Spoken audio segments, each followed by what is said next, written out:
Chief guest, Professor Dinesh Singh, Professor Pankaj Jalote, faculty, staff and students of the Institute, and today's VIPs, the graduating students and their parents. Good morning and welcome to the second convocation of the IIIT-Delhi. This is for us always a major milestone, not just for those who are graduating, but indeed for all of us associated with the Institute. The convocation is always a day to look back for all of us, and I know the graduating students will do this even more than some of us do, look back at your years at the Institute and look forward to what is yet to come. And I think for the Institute too, it's a time for reflection and a time for looking forward to where we are going.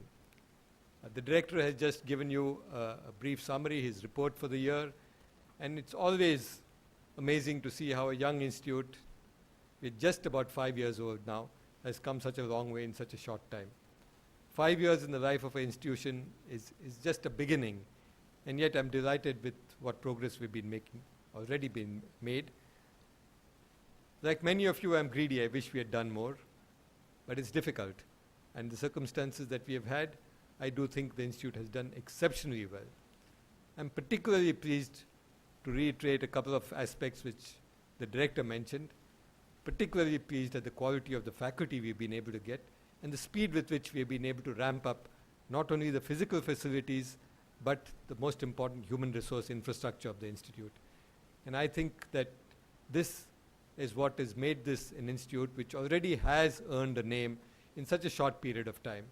When I go outside and travel, and increasingly I'm delighted to say not just in the country, but even outside the country, I get people asking about the IIIT-Delhi and how it's doing, how it's been able to do so well so quickly, what have been the secret ingredients that have put this institute together.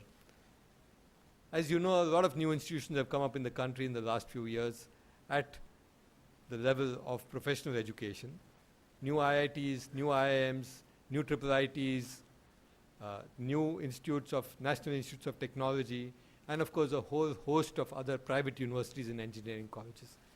And I must tell you that with some pride and satisfaction that we are indeed the envy of these institutions. They're always curious to know, keen to know how we have done and can they emulate us. And I say this not with a sense of smugness or a sense of excessive boasting, but I think as a factual statement of which we can all be proud. But this poses new challenges for the institution. How do you continue down this path? How do you make sure that what we have achieved in just 5 years is something which we can say 5 years from now, when we're 10 years old, that again we are ahead of the pack, that we have set new benchmarks, that we may be able to do something new, different, and of extraordinary quality. That's a continuing challenge which all of us will have to face as we go forward. A good beginning is a great start, but we have to make sure how do we capitalize on that. As Pankaj put it so well, this is a marathon. It's not a sprint.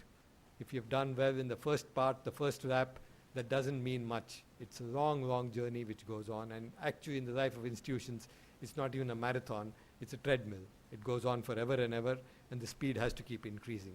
Those are the challenges which we face as we go ahead. So with a sense of satisfaction on what we've been able to do in these 5 years, we have to see how we can not only continue, but accelerate the pace of progress. This is the challenge for the institution. But today is a day which is devoted to those who are really graduating, and I address myself to them. As you step out in a formal sense today, some of you I know already into the more real world of careers, jobs, and some of you into the world of further academics. As you step out into this new phase in your life, you step into a world which is not what it was a few years ago. Especially those of you, and I think most of you will continue to be in India, you see a change. A few years ago, the country was looking ahead with tremendous optimism, and India was, the flavor of the day, the toast of the town. Wherever you went, anywhere in the world, people envied India. And they talked of India, as I said earlier, about our institution, as people do today about our institution. But how have you been able to do this in India? You have a democracy, you have tremendous freedom, you have all the constraints of what that means, and yes, the advantages. But how have you done so well for the country? It seemed boom times. But as you step out today, you will see a sense of sometimes pessimism, sometimes concern, sometimes a great deal of worry in the country, but also outside the country. Outside, India is no longer, as I said, the flavor of the day. In fact, people feel that the India story is running slow, if not stopping. And I think it's something which we have to be concerned about, to introspect and to see how do we get back onto that path where we were. So you step into a world which is difficult, uncertain. You step into a world where the uncertainty has increased, where the complexity has increased, and like everywhere else in the world of technology, new changes are all happening. So you get into a world where complexity, uncertainty, and the one thing that's always a constant, which is change, is happening all the time. And that's something which you've got to cope with. I hope that the years here have equipped you well to face that challenge. That is what education is all about. Education is not about picking up information. It's not also about just picking up knowledge. It's about being able to constantly renew, learn, and to build on that knowledge to create new knowledge, to create new ways of doing things. And I'm hopeful that your years here have brought those special skills, attitudes, and aptitudes to you of saying, how do you cope in a changing world? How do you cope with new realities? Something which I like to repeat always to young people getting out into the world, keep in mind that just as things get obsolete, just as technologies get obsolete, you get obsolete even faster. And unless you renew yourself, unless you keep on that constant path of learning more just from what you can do in your job and your experiences, which are always a learning thing, but also learning from new knowledge, which means keeping up. Don't put away all your books. Yes, put the present ones away maybe, but acquire new ones in a metaphorical sense. You've got to keep learning, because otherwise you'll become obsolete. It's something which we've got to face, and more so in today's world, where the pace of change is increasing, and where, particularly in the technological sphere, we see so many new things happening all the time. For the few of you who are more academically inclined and are looking at already registered or thinking of doing further studies, maybe doing doctoral work, doing research, the challenges are immense. The opportunities are just fantastic. Look at the young faculty here. They've taken on these challenges. They've done some outstanding work. And I don't doubt that many of them will come up with breakthroughs. Can you gear yourself to that kind of vision, that you want to do something which is going to be a true breakthrough? Are you going to work with technology where you can create knowledge which is so new that you get recognized for it and your work stands out specially? These are the kinds of challenges that you'll have to do, cope up in academia. But for those of you taking jobs, the challenge is somewhat similar. Not quite the same, but somewhat similar. That can you prove your capabilities, and through those capabilities, can you begin to do something different, new, innovate? Can you do your job more efficiently? Can you produce something which is exceptional? Can you do it quicker? These are challenges which you expect and need to take up. It's not a matter of doing a job routinely, but of seeing how much more value you can add to that. That is something very special as you go ahead. I want to get back to the institution for a moment and want to say, as we have built this institute, we have had to count on our faculty, our resources. But as you look ahead, and I said this is the time to look ahead to, one of the most important resources for any institution is its alumni.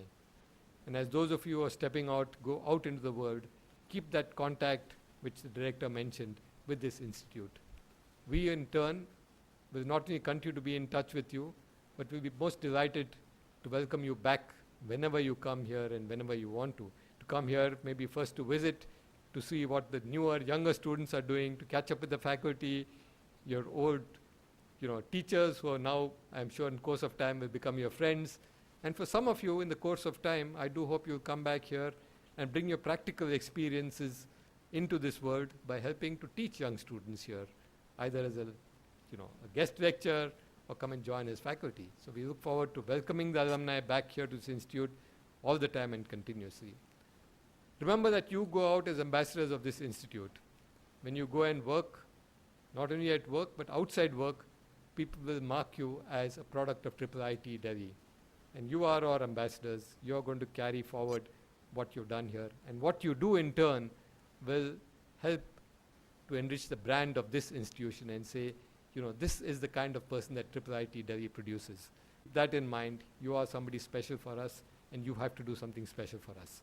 that you have to make sure that through your work, through your behavior, through what you do, you really enrich the brand of this institution, which of course obviously rubs off to you as a product of this institution. I mentioned work, keeping up with knowledge, not getting obsolete, doing well, innovating, but I do want to reiterate one point which was made by Professor Jagoti, and this is the whole aspect of integrity. Today, probably more than ever before, there is a temptation to take shortcuts, to do something quickly, to bend the rules just that little bit, to say that I'm not really breaking the rule, I'm just pushing it.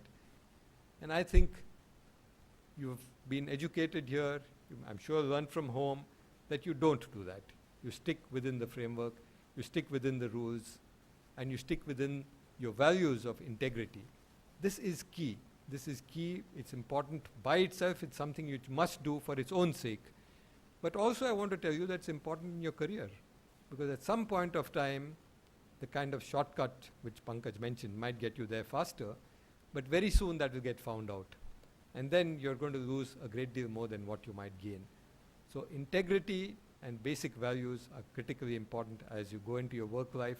Keep those in mind and go forward.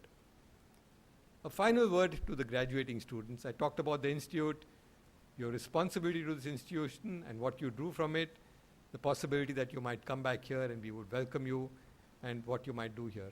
But I also want to say that keep in mind somebody who's probably made a lot of sacrifices to get you to this institution, to see you through your education, and that is your parents and guardians. Spare a thought for them. I know most of you will do so, but I do want to reiterate that in this day when many of them may be here, that they are the ones who are as proud or prouder than you today as you graduate from here. And do spare a thought for what they have done to get you where you are, and see what you might do for them, just as you would do for this institute.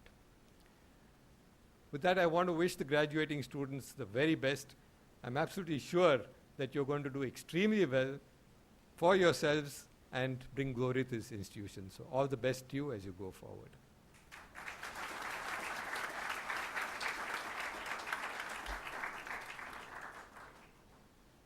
As I invite our chief guest to address us, I just want to say a few words about him.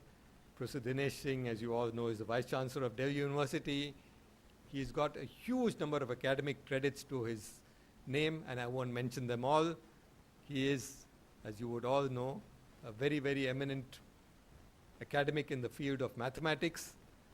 He's been teaching mathematics for many, many, many years with great passion and great success. He is also on the faculty of the University of Houston. He's somebody who set up many years back, that's when I might mention I first met him on a personal note, a Mathematical Sciences Foundation, which is looking at how do you make mathematics teaching better and get more people interested in mathematics. He's done some outstanding work in that area, which many of you who might know him as a mathematician may not know. He's done this tremendous work for school children to see how do you ensure that school children, who often have this fear of mathematics, that's taken out of them. Mathematics is made fun, they learn in a nice way, and they go ahead with that. And I think, to me, that is Professor Dinesh Singh's exceptional contribution for the future generations. He has many other accolades to his name. The government counts on him for many, many things. He's been a member of the Scientific Advisory Council to the Cabinet. He continues to advise the government in a whole host of areas of education and some beyond that. He is incidentally a painter.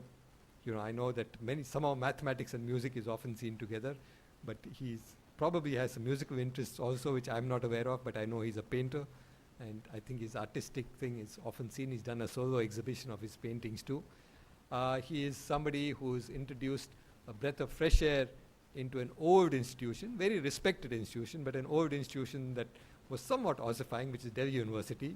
And he's brought in not only fresh air, but dynamic change, and created a lot of furore, which you'd have seen in the media.